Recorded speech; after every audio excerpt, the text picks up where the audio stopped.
जब तुम आत्मज्ञान प्राप्त करोगे पार्थ, स्वयं को मुझसे जुड़ा ही पाओगे। तब तुम भी मेरी ही भांति स्वयं को परमात्मा के रूप में देखोगे। किंतु उस पद को प्राप्त करने हेतु मेरे प्रति संपूर्ण समर्पण अनिवार्य है। समर्पण क्या है मां? समर्पण मन की ऐसी स्थिति का नाम है जब मनुष्य अपने सारे संकल्पों का त्याग कर देता है, स्वयं से किसी प्रकार के निर्णय अथवा प्रण भी नहीं लेता। जिस प्रकार के कार्य उसे दिए जाते हैं उसी प्रकार के कार्य करता है।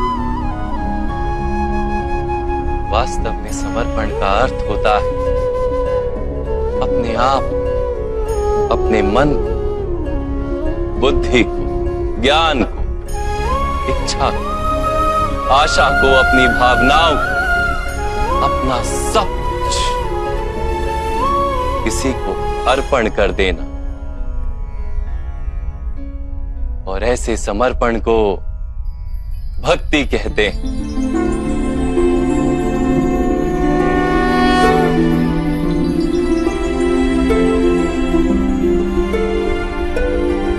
पत्नी का समर्पण पति की ओर, एक योद्धा का समर्पण सेनापति की ओर होता है। एक शिष्य के हृदय में गुरु भक्ति होती है। क्या ये सारी भक्तियां एक समान? क्या सबको ईश्वर की प्राप्ति होती है? नहीं पार्थ, मनुष्य जिसके प्रति समर्पित होता है उसी के रूप में ढलने लगता है।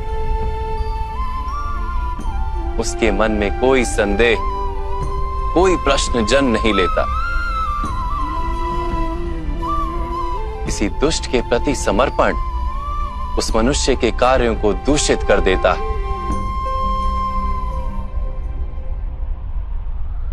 अंगराज कर्ण ने धर्म को जानते हुए भी द्यूत सभा में पांचाली को अपशब्द कहे थे। जो 5-5 पुरुषों के साथ संबंध रखती है, वैश्या होती ऐसी स्त्रियां, वैश्या होती ऐसी स्त्रियां।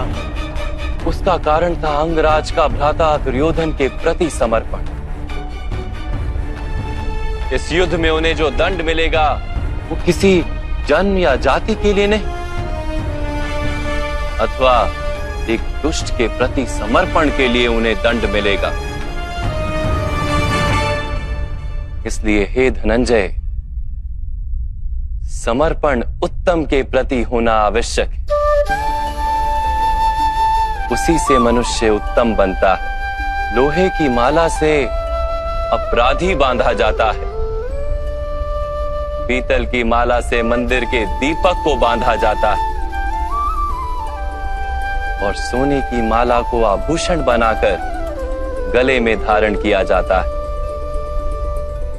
पति भक्ति, स्वामी भक्ति, मित्र भक्ति, ऐसी अनेक भक्तियां होती हैं पार्थ, किंतु सबसे श्रेष्ठ भक्ति तो परमात्मा की भक्ति होती है।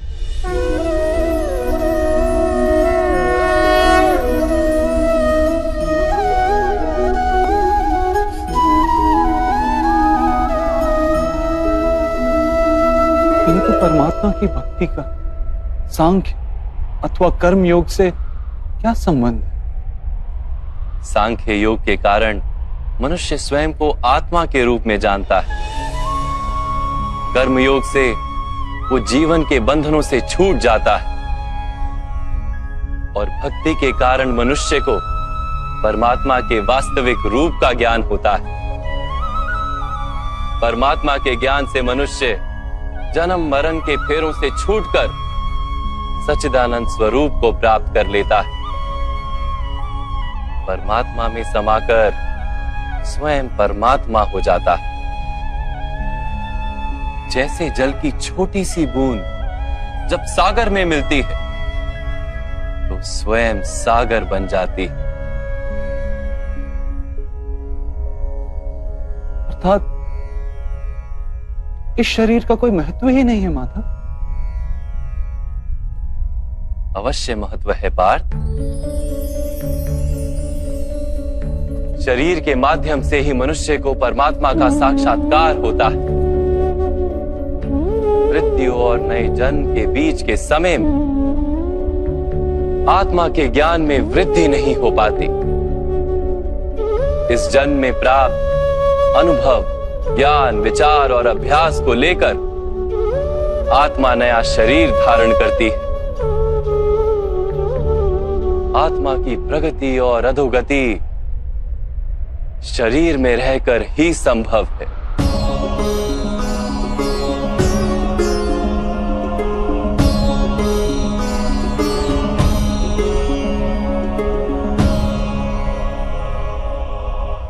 परंतु माधव, यहां उपस्थित व्यक्तियों का वध करके क्या हम उनके उद्धार की संभावना को नष्ट नहीं कर देंगे?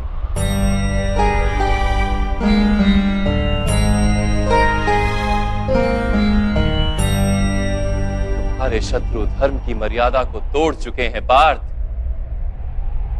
अधर्म ही उनका स्वभाव बन गया है। उनका उद्धार अब असंभव है।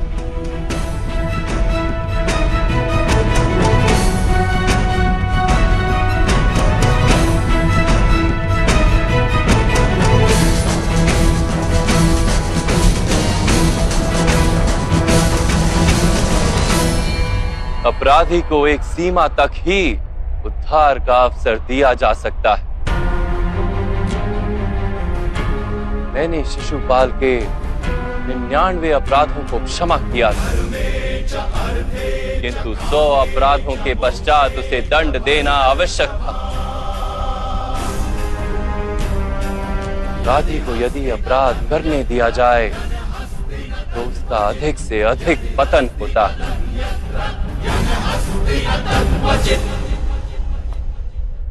उसे अधर्म से रोकने में ही करुणा है धनंजय। ये आत्माएं मरेंगी नहीं। अधर्म से दूषित शरीर का त्याग करके नया शरीर धारण करेंगे और उस शरीर में उनकी प्रगति की संभावना अधिक होगी। इस विचार से यदि तुम युद्ध करोगे तो वो उचित है। मनुष्य का शरीर उसकी संपत्ति भी है और मर्यादा भी। धर्म के मार्ग पर प्रवास करने वाला मनुष्य अपने शरीर को शुद्ध करता है और उसके माध्यम से आत्मा का साक्षात्कार करता है। इसी को क्षेत्रज्ञ संबंध कहा गया है। मैं इसका तात्पर्य नहीं जान पाया माधव। जब मनुष्य ये जान लेता है कि उसका शरीर एक भूमि का टुकड़ा है, अर्थात क्षेत्र है,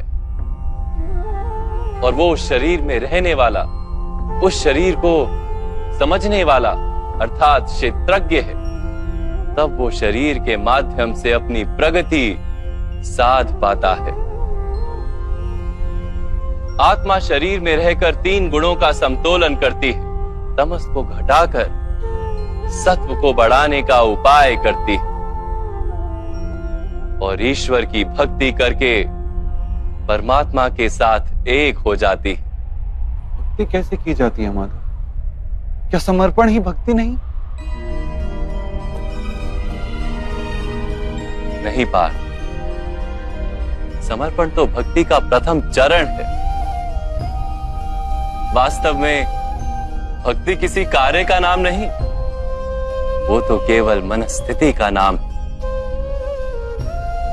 आवश्यक है कि मनुष्य जब तब यज्ञ, याग, यम, नियम, योग और स्वाध्याय के माध्यम से अपने अंतर को शुद्ध करे और परमात्मा के प्रति समर्पित रहे। मनुष्य अपने सारे कार्य, सभी कार्यों के फल, अपने जीवन का प्रत्येक श्वास परमात्मा को समर्पित करता रहे।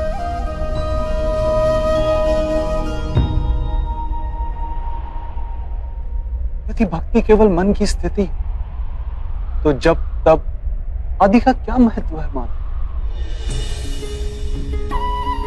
जैसे आज धोया हुआ पात्र कल पुनः मैला हो जाता है, वैसे ही मनुष्य का मन बार बार परमात्मा से विमुख हो जाता है। इसीलिए आवश्यक है कि जब तप और स्वाध्याय आदि के माध्यम से स्वयं को निरंतर ये स्मरण दिलाता रहे कि उसका जीवन परमात्मा के प्रति समर्पित है। किस तट पर डुबकी लगाई जाए इसका महत्व नहीं, महत्व है डुबकी लगाने का। भक्ति योग का एक ही सार है पार्थ, कि मनुष्य परमात्मा को अपना जीवन अर्पण करके परमात्मा की भक्ति करता रहे और सत्व गुण से युक्त संपत्ति को संभाल कर रखे। सत्व गुणी संपत्ति किसे कहा जाता है मां?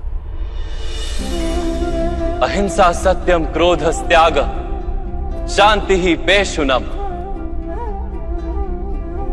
दया भूतेष्व लोलुप्त्वम मार्दवम वीर चापलम तेज क्षमा धृति शोचम द्रोहो नातिमानिता भवन्ति संपदम देवी अभिजातस्य भारत।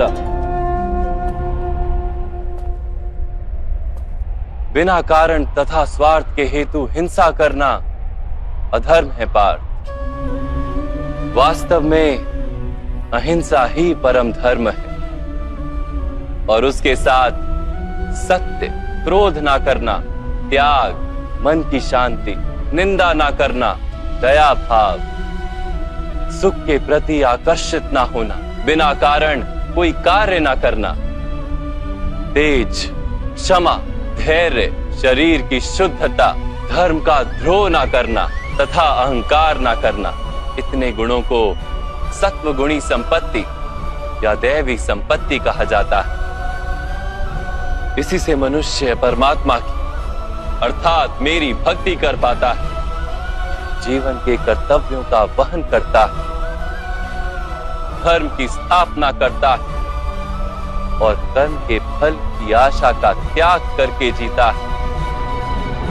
उसे मैं निस्संदेह इस जन्म में संतोष देता हूं और मृत्यु के पश्चात अपने ही अंतर में स्थान देता हूं।